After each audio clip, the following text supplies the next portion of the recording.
Hello friends, I'm going to make oats and dahi kebabs today. These are 4 large potatoes. Just peel them and mash them.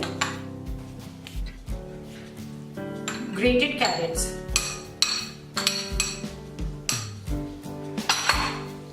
And here I have got the rolled oats. I'm going to put only 2 tablespoons of these. And these are the boiled kala chanas. These are optional. If you have them boiled with you, it's fine. If you don't have, the kebabs will taste equally good. So just a lot of proteins will go this way. Here I have got half a cup of thick curd with me. The curd should not be too watery, otherwise the kebabs won't get binded properly. Just take thick curd and put it like this. Now lots of chopped coriander. After coriander, we will now add a 2 teaspoons of salt. Should be fine. Now I have got lemon juice with me. I will put 4 spoons of this, 4 teaspoons, small teaspoons I have.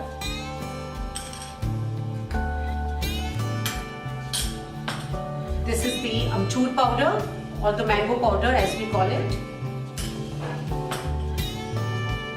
Some black pepper. This you can adjust according to your taste.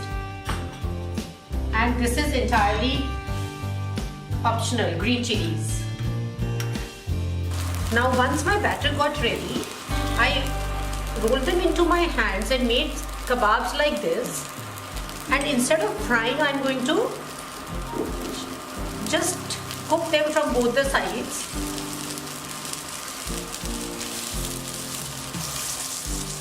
Like this. They take nearly 10 or 12 minutes to cook from both the sides. So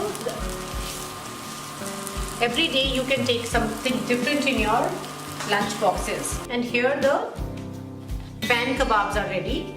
See, they are cooked from both the sides. Now serve them with green chutney, ketchup or any sauce of your choice. When these kebabs are cooked from both the sides, what you can do is, if you want to make it more filling, take your whole wheat wraps, put 2 of them like this and add any stir-fried vegetable which you have available at your home. Make wonderful wraps with the help of these kebabs. This way your meal will be a very satisfying and a nutritious one. Do make these kebabs at home and let me know how you like them. It is very encouraging to hear from you guys. Bye-bye.